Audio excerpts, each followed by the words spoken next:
morning edition from NPR News.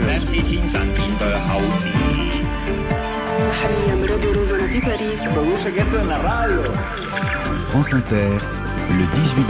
Et après la Coupe, le Qatar, qu'est-ce qu'il en fait de ces 3 semaines de compétition ? Est-ce qu'il a gagné en soft power, en contact, en notoriété ? Est-ce que la conclusion de la FIFA, c'est à refaire dans le même genre de pays tellement ça marche bien ?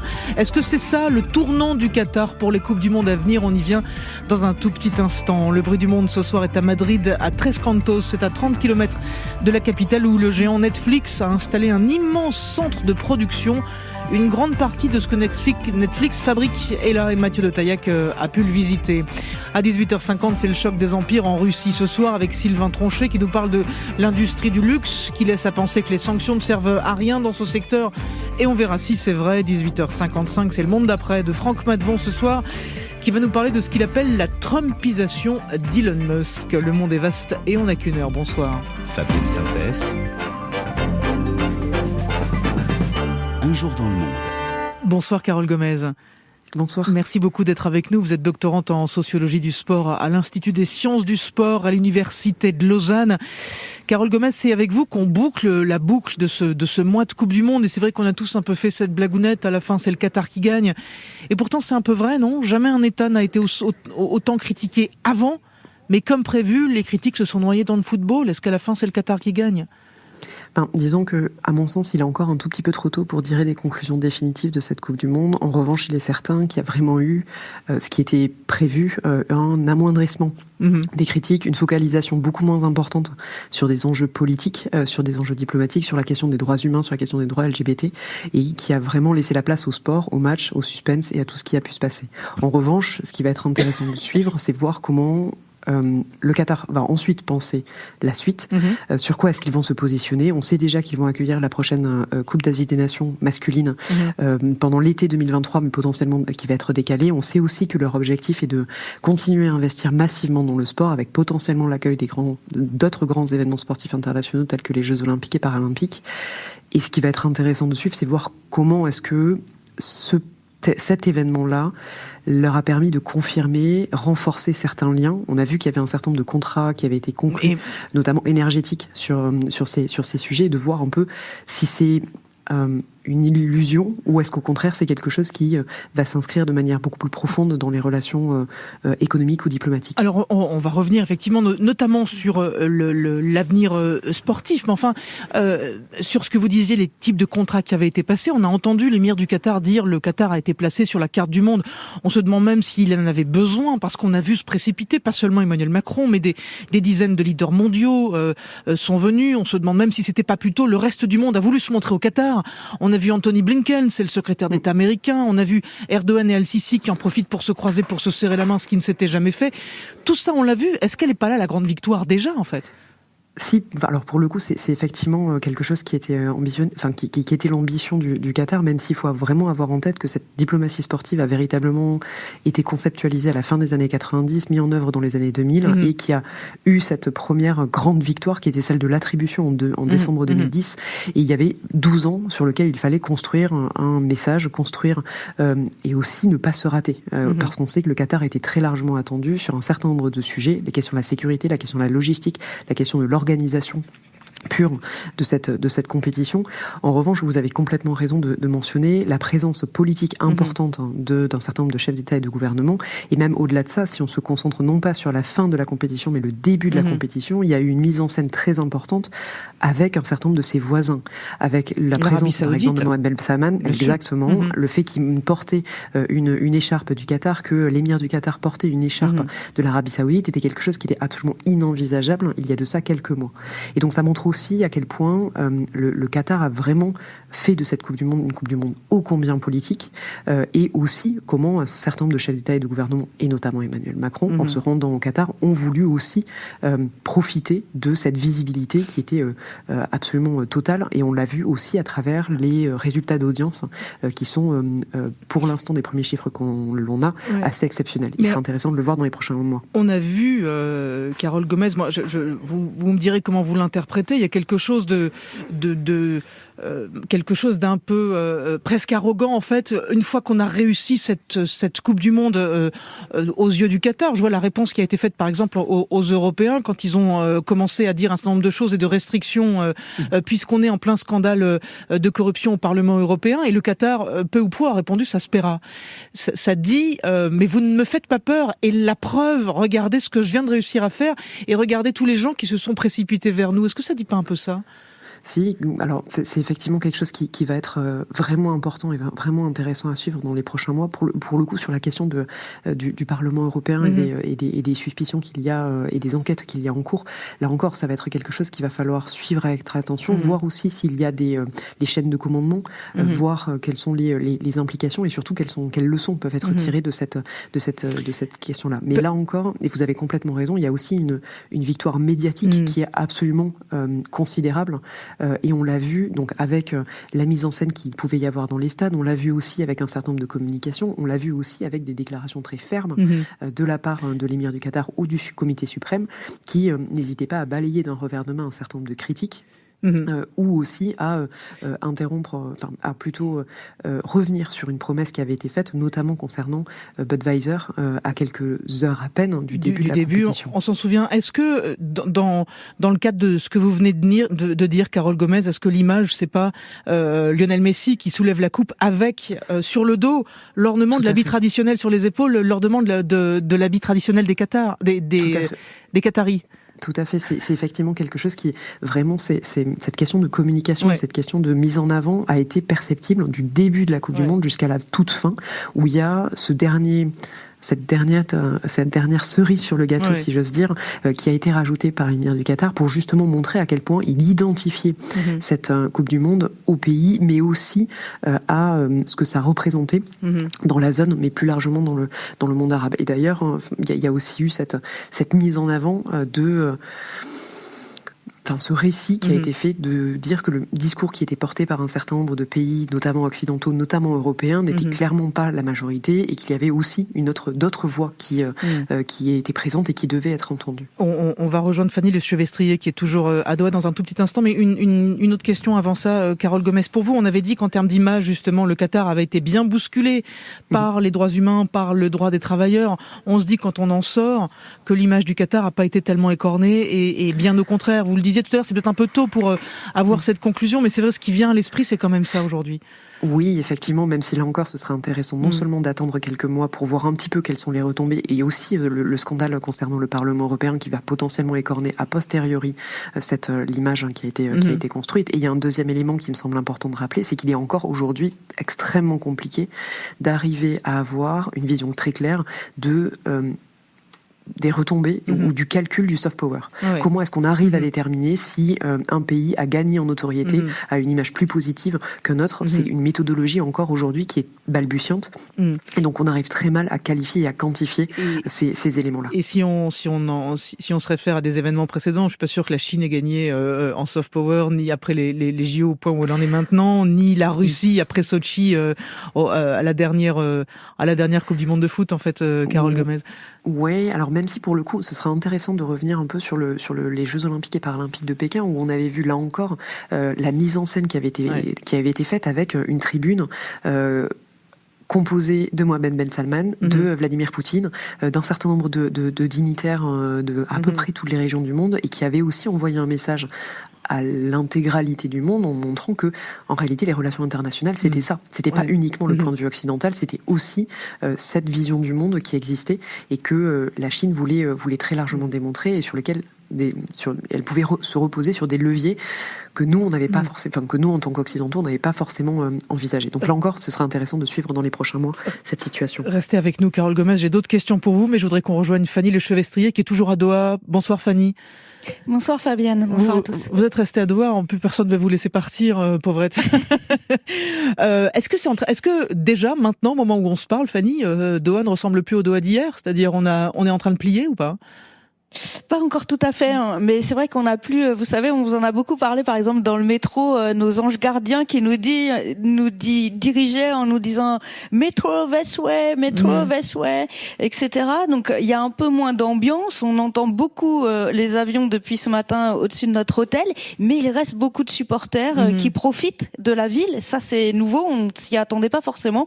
Et puis il reste un petit peu plus longtemps parce que les billets d'avion sont moins chers à partir de mercredi. Donc la ville n'est pas encore tout à fait vide. Le souk Waqif, qui était le lieu emblématique de Doha, est encore bien rempli. Vous savez pourquoi je vous pose la question, Fanny? Parce qu'on a beaucoup dit que il y avait eu des choses réussies en termes d'infrastructure, en termes d'organisation, mais que l'esprit, l'en dehors du stade, tout ce qui se passait derrière était quasiment inexistant dans cette Coupe du Monde. Et c'est ce qui faisait que, malgré leurs efforts, on n'est pas, ou pas encore, j'en sais rien, dans un pays de sport. Donc je me demandais si ça se ressentait dès le lendemain, en fait.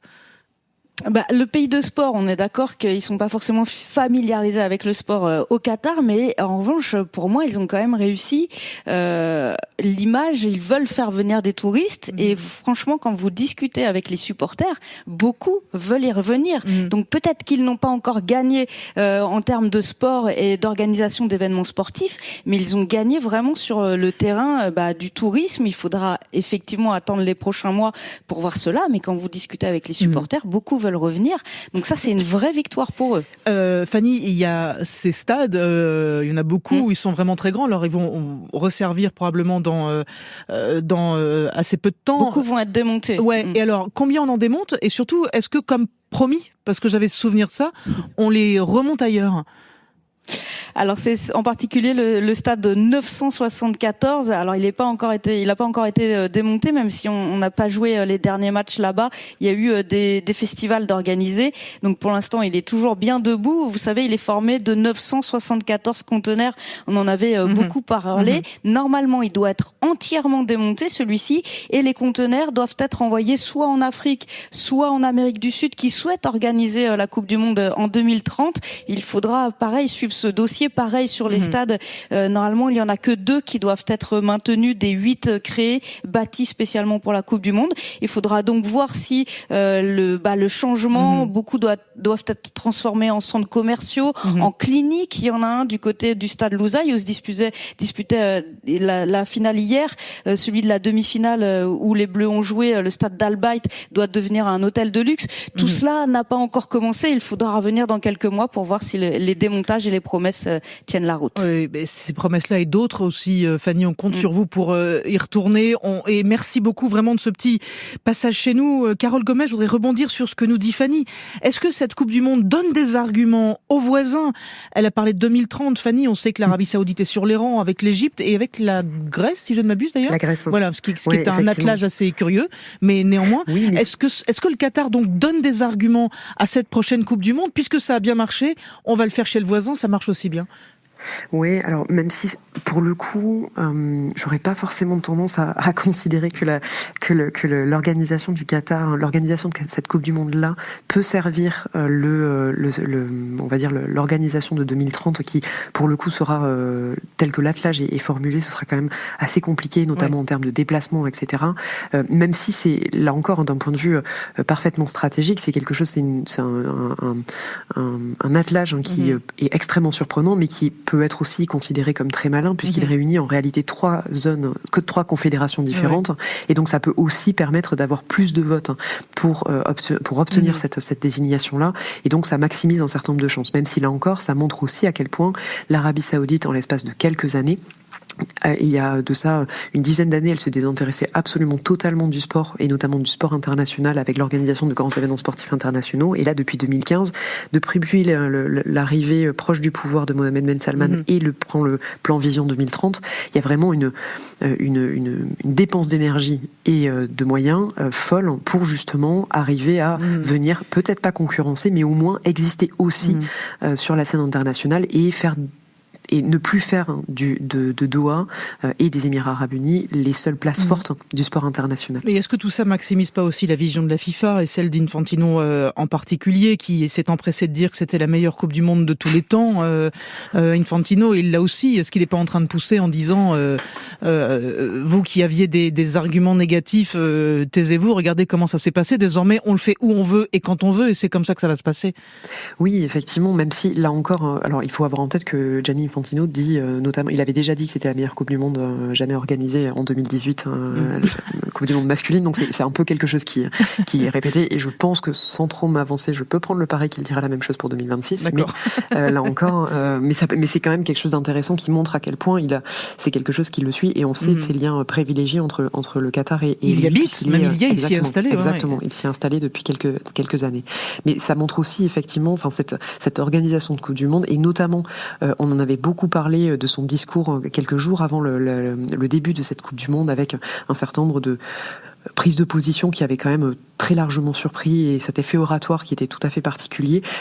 À mon sens, ça mériterait quand même de s'y repencher a posteriori, de le relire aujourd'hui, en ayant bien en tête ce qui s'est passé depuis un mois, et surtout en ayant en tête ce qui va se passer dans les prochains mois et dans les prochaines années. Mais ça montre effectivement qu'il a considérablement la main sur la FIFA, que quand il parle, il ne nous parle pas en réalité à nous, mais à l'ensemble des fédérations membres, et que les majorités des votants ne sont pas forcément des grandes puissances européennes ou occidentales, mais aussi des puissances qui sont réparties sur les quatre coins du globe. Carole Gomez, une dernière chose, est-ce qu'on saura un jour, ou est-ce qu'on sait déjà que c'est fichu? J'en sais rien. Qu'est-ce qu'il en est du fonds qu'avait promis la FIFA, notamment pour aider les travailleurs du Qatar, ceux qui ont construit les stades et dont on sait dans quelles conditions ils vivent?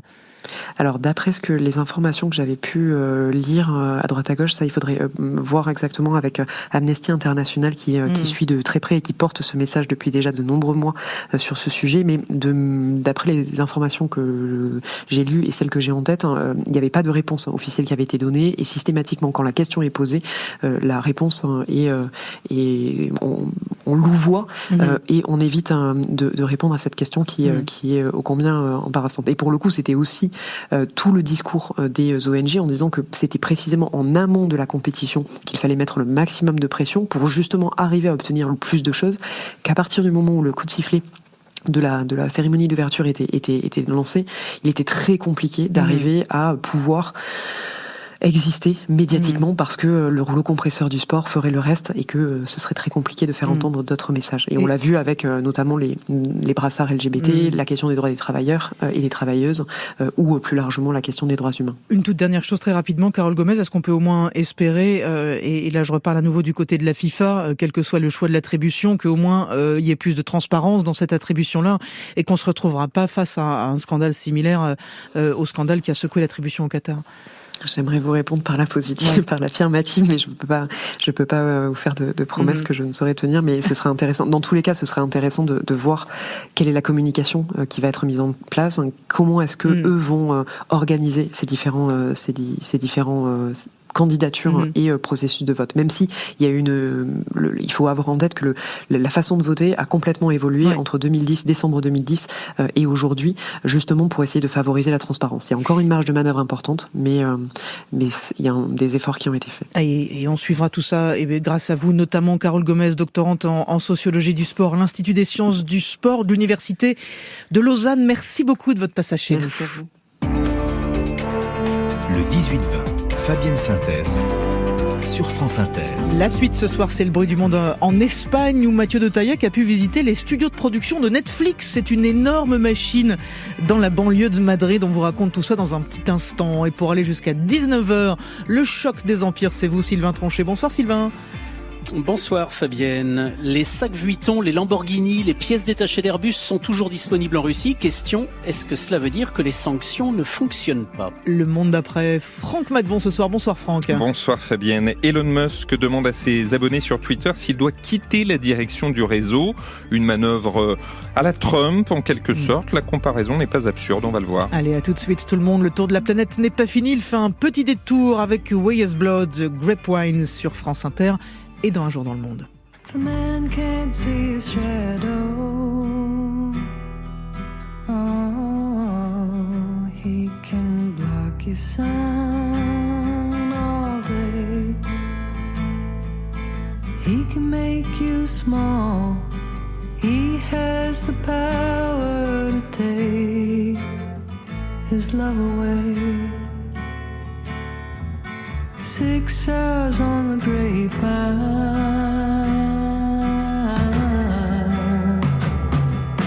I feel kidnapped this time, 'cause my baby thinks he always believes that he's always right. But I still think of him at night.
Le bruit du monde ce soir est à Madrid, dans l'antre de Netflix. Et on fait d'antre, on parle de 22 000 mètres carrés, 10 studios, 12 000 postes de travail créés. Une grosse partie de ce qui se produit sur Netflix, c'est là que ça se passe depuis 2019.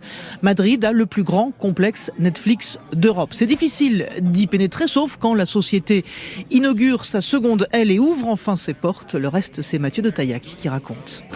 Tres Cantos, banlieue de classe moyenne, à 30 km du centre de Madrid, pour voisins des immeubles d'entreprise, des terrains vagues et des grues.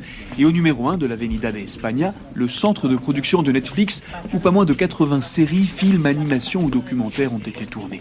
La visite commence par le plateau numéro 4, entièrement vide, comme un très grand entrepôt dont aurait disparu toute la marchandise. Notre guide est Ruben, l'un des responsables de la communication du groupe en Espagne.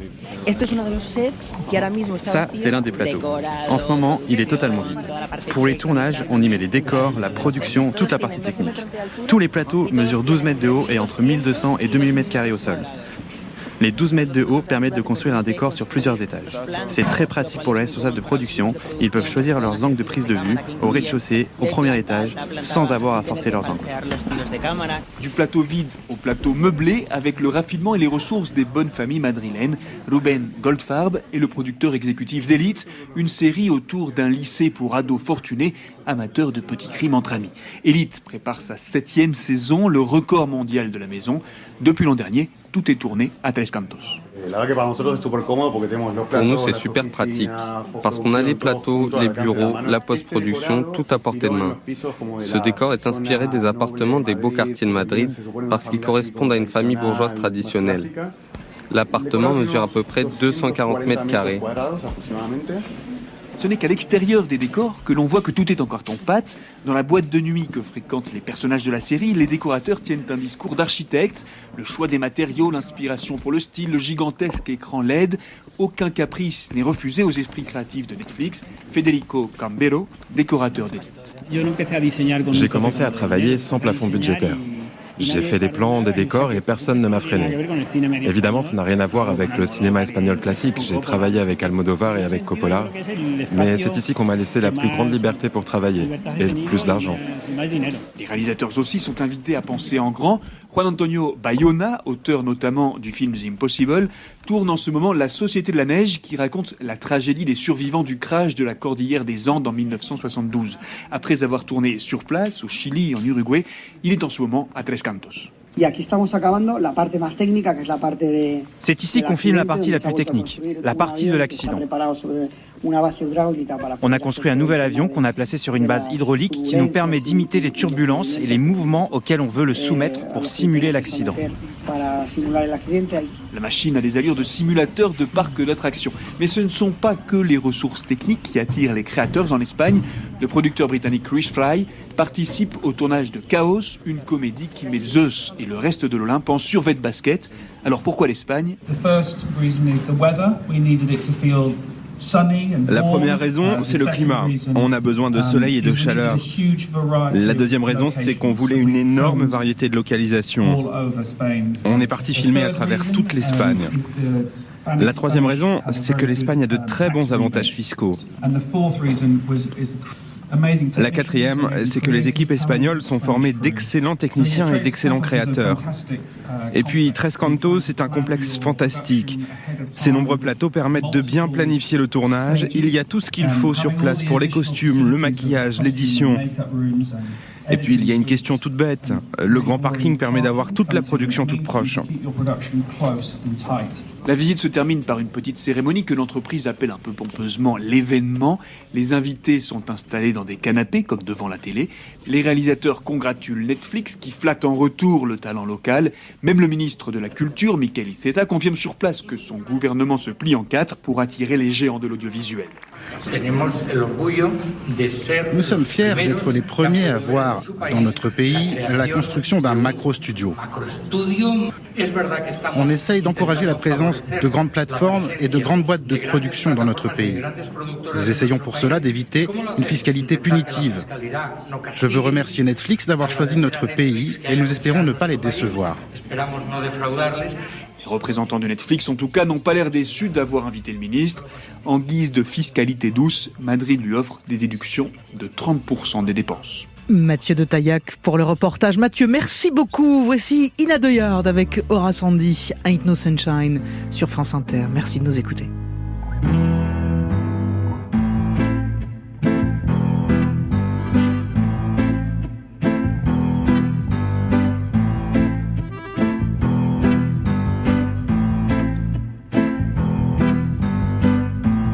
Ain't no sunshine when she's she's gone. It's not warm when she's away. Ain't no sunshine when she's gone, and she's always gone too long. Anytime she goes away, anytime she goes away.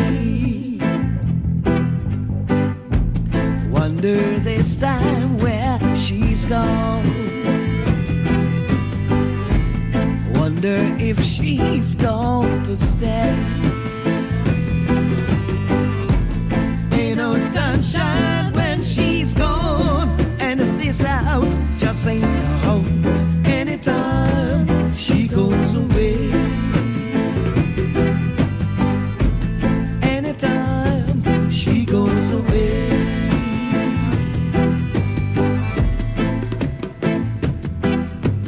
I know, I know, I know, I know, I know, I know, I know, I know. I know, I know, I know, I know, I know, I know, I know, I know. I know, I know, I know, I know, I know, I know, I know, I know. I know, I know, I know, I know, I know, I know, I know, I know.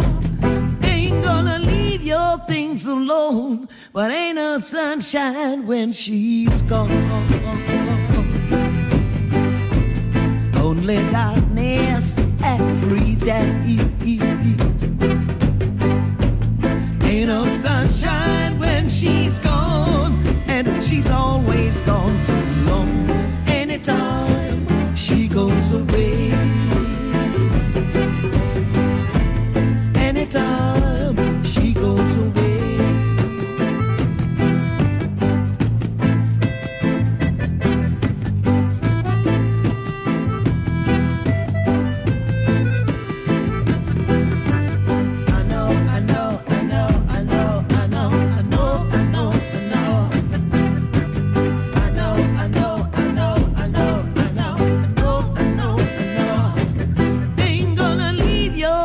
Alone, but ain't no sunshine when she's gone. Only darkness every day. Ain't no sunshine when she's gone, and she's always gone too long. Anytime she goes away, anytime she goes away. Anytime she goes away, anytime she goes away,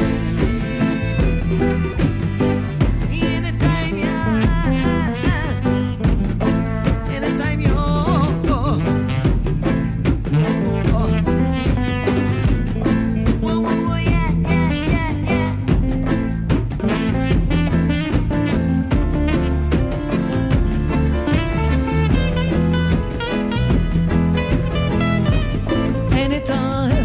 you goes away, anytime she goes away, anytime she goes away, anytime she goes away. Inna the Yard avec Horace Sandy et leur version d'Ain't No Sunshine sur France Inter. Le choc des empires, c'est tout de suite et c'est en Russie. France Inter. Un jour dans le monde. Le choc des empires, ou comment la Chine, les États-Unis ou la Russie essaient de se tailler des parts de la planète. C'est en Russie que nous allons ce lundi avec vous, Sylvain Tronchet. Ce matin, Sylvain, sur France Inter, vous nous avez raconté que malgré l'embargo sur les produits de luxe décrété par l'Europe et par les États-Unis, les dernières collections des grands couturiers restaient disponibles à la vente à Moscou. Et comment donc les Russes fortunés pouvaient continuer d'en profiter, alors que l'objectif, évidemment, c'était de les priver de tout cela. Alors, est-ce qu'on en conclut, Sylvain, comme on lit ou qu'on l'entend ici et là, que les sanctions ne marchent pas, ou même qu'elles servent à rien?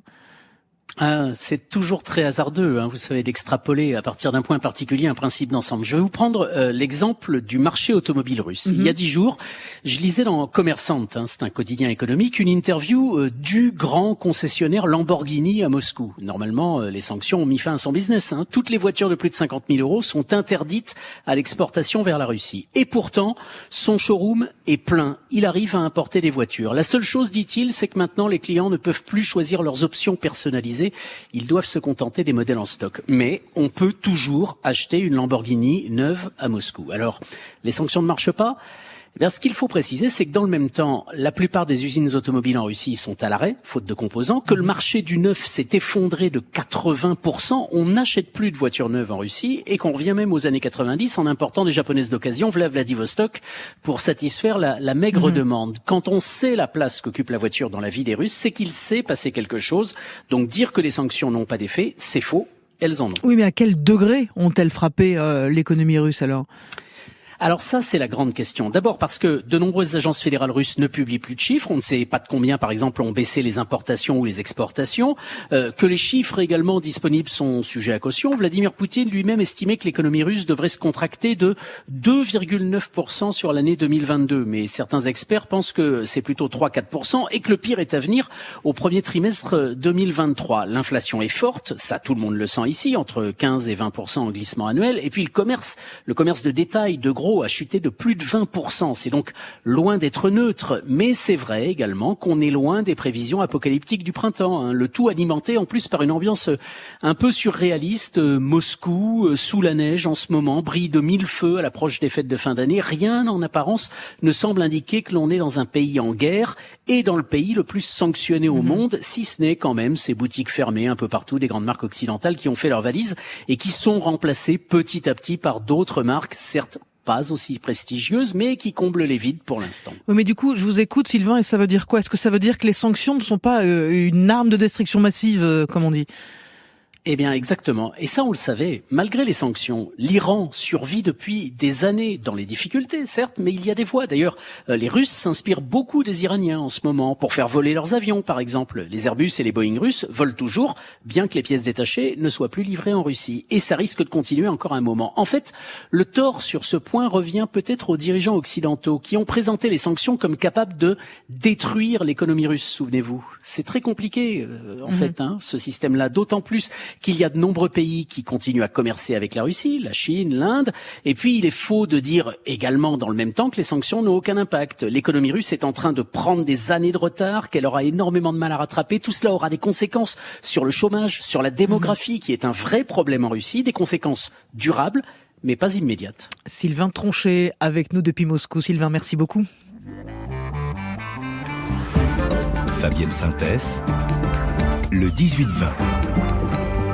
Le monde d'après de Franck Madvon. Ce soir, Franck, c'est l'affaire du jour dans le monde des nouvelles technologies. Elon Musk va-t-il rester le patron de Twitter ? Le milliardaire américain a lui-même posé la question sur le réseau. Un sondage qui a pris fin à la mi-journée. 57,5% des tweetos ont répondu que Musk devrait quitter la direction du groupe.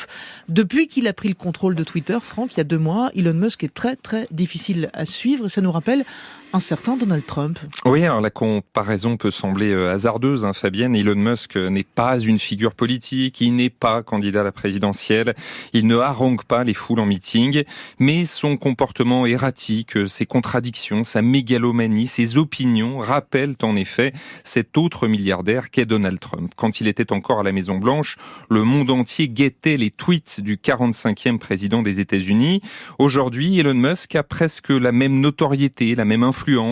Il compte 122 millions d'abonnés sur Twitter contre 87 millions pour Trump. Le patron de Tesla et SpaceX donne son avis sur les grandes crises du moment. Il a par exemple suggéré début octobre un plan de paix pour l'Ukraine commenté dans le monde entier. Le président ukrainien Zelensky lui-même avait jugé nécessaire de rejeter la proposition. Comme Trump, Musk est maintenant une figure de droite. Il vote républicain, il déteste l'establishment progressiste. Il s'en prend régulièrement régulièrement à l'idéologie woke. Enfin, les liens avec Donald Trump sont directs. L'ancien président s'était félicité que Musk s'empare de Twitter. L'entrepreneur a rétabli son compte sur le réseau, longtemps suspendu. Il fréquente aussi son clan. Il a assisté hier à la finale de la Coupe du Monde au Qatar, en compagnie du gendre de Trump, Jared Kushner. Et Elon Musk semble aussi imprévisible que Donald Trump, Franck. Oui, alors il faut s'accrocher pour suivre le fantasque homme d'affaires depuis qu'il a pris les rênes de Twitter. On rappelle au passage qu'il avait tenté de renoncer à l'opération et qu'il a sans doute payé un peu trop cher pour un groupe qui perdait de l'argent. Résumé des derniers épisodes, Elon Musk multiplie d'abord les déclarations en faveur de la liberté d'expression, au risque de laisser prospérer sur le réseau des propos haineux. Les annonceurs prennent la fuite. Les premières décisions déroutent les utilisateurs. Il faudra payer pour certifier son compte. La moitié des 7500 salariés sont mis à la porte et ceux qui restent devront travailler très dur, prévient le milliardaire. Jusqu'ici, c'est discutable mais à peu près cohérent.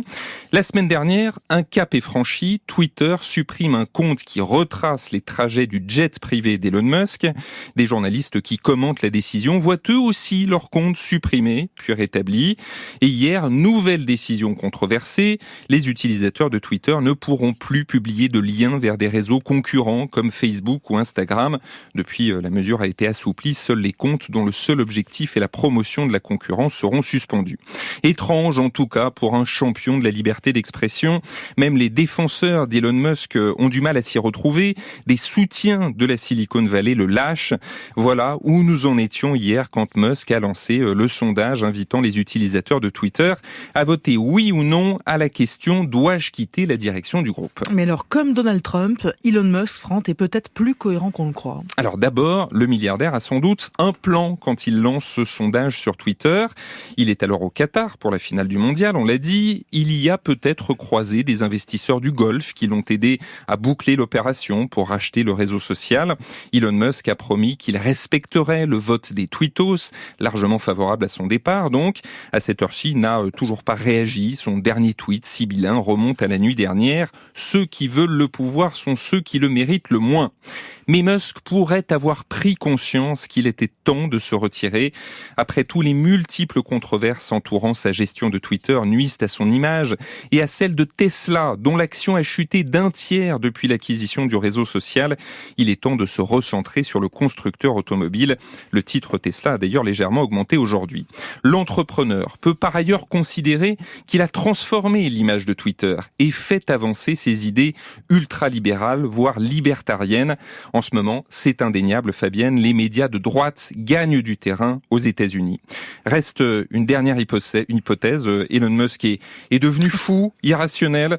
Et après tout, cette théorie peut aussi s'appliquer dans bien des cas à Donald Trump. Je sais qu'on a fait des conjectures là-dessus aussi. Franck Madvon et Le Monde d'après. Merci beaucoup avec nous toute la semaine. Le 18-20, la suite, c'est le journal de 19h présenté par Hélène Fromantier puis le téléphone sonne. Merci de passer la soirée avec nous.